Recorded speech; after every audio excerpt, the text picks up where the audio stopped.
জামাতকে বিরাট ফাঁদে ফেলার চেষ্টা করছে বিএনপি সরকার। জামাত ঘটনা টের পেয়ে গেছে এবং জামাত যথেষ্ট সতর্ক। কি ঘটেছে দর্শক দেখেন, সংসদের ডেপুটি স্পিকার পদ নিয়ে বিএনপি নাটকীয়তা করছে।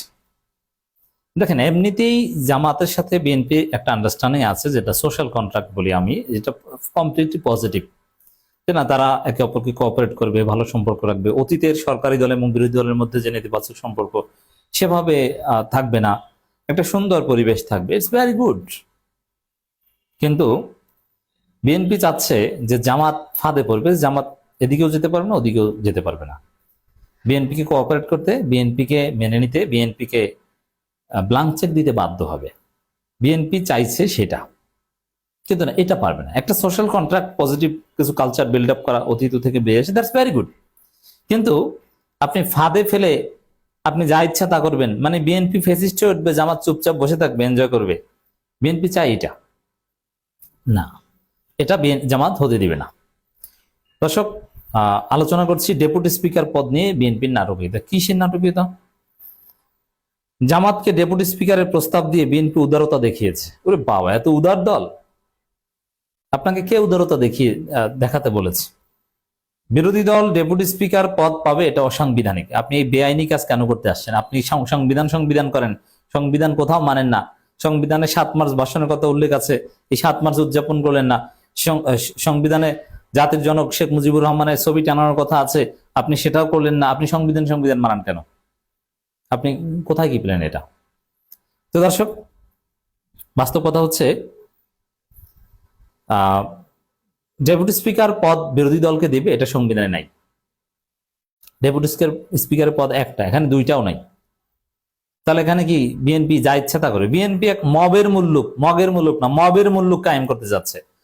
নিজেরা মব করে, এখন সংবিধান যতটুকু মানার প্রয়োজন মানে, বলে যে আমরা সংবিধানের পক্ষে, আর বাকিটা মানে না। ভণ্ডামির একটা লিমিট থাকা দরকার। তো এই জায়গায় ডেপুটি স্পিকার এগুলো সাংবিধানিক বিষয়, এখানে উদারতার বিষয় না। তা আপনি উদারতা দেখান কিসের ভিত্তিতে? এই উদারতা দেখানোই তো অসাংবিধানিক। আপনি পারলে এর জবাব দেন। এখন আসেন, উদারতা দেখাতে চাচ্ছে কেন? আর জামাতের এখন অবস্থান যে জামাত ডেপুটি স্পিকার পদ, এটা জামাত বলেছে যে জুলাই সনদ বাস্তবায়ন করেন, জুলাই সনদের ভিত্তিতে আমরা ডেপুটি স্পিকার পদ নিব, অন্য কোনো কিছুর ভিত্তিতে না। আর বিএনপিতে জুলাই সনদ বাস্তবায়ন করতে সংবিধান সংস্কার পরিষদের সদস্য হিসেবে শপথই নেয়নি।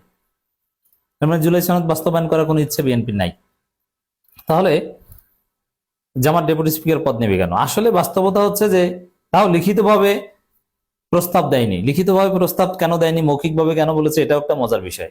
লিখিতভাবে প্রস্তাব দিলে এটা একটা সরকারি নথি, এবং প্রস্তাব কোন আইনের ভিত্তিতে দিয়েছে, সংবিধানের রেফারেন্স কি, এটা উল্লেখ করতে হবে। নইলে জুলাই সনদের রেফারেন্স দিতে হবে। এই জায়গাতে বিএনপি আটকা পড়ে। এই জন্য মৌখিকভাবে বললে এটার কোনো গুরুত্ব নেই, এটা জামাত সহ দায়ী হয়। যেমন সাপোজ এই অসাংবিধানিক ভাবে জুলাই সনদ ছাড়া ডেপুটি স্পিকার পদ বিরোধী দলকে দেয়, এটা অসাংবিধানিক। অসাংবিধানিক ভাবে যদি ডেপুটি স্পিকার পদ বিরোধী দলকে দেওয়া হয়, যাতে সংবিধান লঙ্ঘনের দায় বিএনপি জামাত উভয়ের উপর যায়, উভয় মিলে যাতে সংবিধানে এটা জাস্ট একটু ঢুকাতে পারে, জুলাই সনদ টনদ বাদ দিয়ে, এরকম একটা ফোন দিয়ে আসছে বিএনপি, যাতে জামাতকে ফাঁদে ফেলে বিএনপির ইচ্ছা মতো জামাতকে ব্যবহার করতে পারে। ডেপুটি স্পিকার পদ জামাত নিলেই তো বিএনপির ফান্দে আটকা পড়বে যে জুলাই সনদ ছাড়াই জামাত ডেপুটি স্পিকার পদ নিয়েছে। তাহলে ঠিক আছে, আসেন আমরা ওই জুলাই সনদ টনদ বাদ দিয়ে সংবিধানে জাস্ট এটা একটু ঢুকাই যে ডেপুটি স্পিকার পদ দুইটা থাকবে, একটা বিরোধী দলের থাকতে পারে, অপশনাল, নিতেও পারে নাও নিতে পারে। এরকম একটা ধান্দা বিএনপি খুঁজছে, এবং এই কাজ করতে জামাতকে ফাঁদে ফেলতে যাচ্ছে। আর জামাত ডেপুটি স্পিকার পদ নিলেই তো ফাঁদে পড়ে যাবে। শুধু এই ফাঁদে না, ডেপুটি স্পিকার জুলাই সনদকে উপেক্ষা করে ডেপুটি স্পিকার পদে বৈধতা সৃষ্টি, শুধু এই ফাঁদে জামাতকে ফেলছে না, জামাত নির্বাচনের বৈধতা নিয়ে প্রশ্ন তুলছে, নির্বাচন ফেয়ার হয়নি, আরো অনেক বিষয় প্রশ্ন তুলছে। তো জামাতের মুখ বন্ধ করার একটা কৌশল হিসেবে ডেপুটি স্পিকার পদটা জামাতকে দিতে চাচ্ছে, যাতে বিএনপির বিরুদ্ধে তেমন কিছু করতে না পারে। তো এই জন্যই জামাত লিখিত প্রস্তাবের কথা বলছে। লিখিত প্রস্তাব দিতে হলে তো রেফারেন্স লাগবে। তো খেলা কিন্তু জমে উঠেছে, জামাত ঘটনা টের পেয়েছে। যদিও জামাতের এক্ষেত্রে সিরিয়াস সমালোচনা করতে হয়। জামাত দেখেন, জামাত সৎ মানুষের দল, ভালো মানুষের দল। এই লোকগুলো সহজ সরল এবং ভালো, রাজনীতি করে, অথচ এতটা সৎ আপনি পৃথিবীতে পাবেন না। জামাতের মতো ভালো সংগঠন, আমি হামাস নিয়ে গবেষণা করেছি, ইখওয়ানুল মুসলিমিন, অথবা তুরস্কের যে সাদাত পার্টি, আরো অনেক ইসলামী দল নিয়ে অন্যান্য ইসলামী দল পৃথিবীর বিভিন্ন জায়গায়, পাকিস্তান জামাত ইসলামী, জামাত ইসলামী হিন্দ, অথবা সেই রশিদ ঘানুশির দল, আপনি এরকম যত মেইনস্ট্রিম ইসলামিক পার্টি আছে, জামাতের মতো ভালো আমি কোথাও দেখিনি। জামাত সব দিক থেকে, জামাত তাকওয়ার মানদণ্ডে উত্তীর্ণ, বিলিভ ইট অর নট, জামাত তাকওয়ার মানদণ্ডে উত্তীর্ণ। এখন বলবেন যে জামাত সারা পৃথিবীর ইসলামী দলের চাইতে তাকওয়ার মানদণ্ডে বেশি আগানো, জামাতের অবস্থা এই দলে তাদের অবস্থা কি? হ্যাঁ, এটা সারা পৃথিবীতেই মুসলমানদের অধঃপতন ভাই, তার মধ্যে জামাতই ভালো, ভালো লোক ঠিক আছে, কিন্তু জামাত ঝুঁকি নিতে পারে না এবং জামাত সিদ্ধান্তহীনতায় ভোগে এবং অনেকটা রাজনৈতিক সিদ্ধান্ত নেওয়ার ক্ষেত্রে অনেক দুর্বল চিত্তের।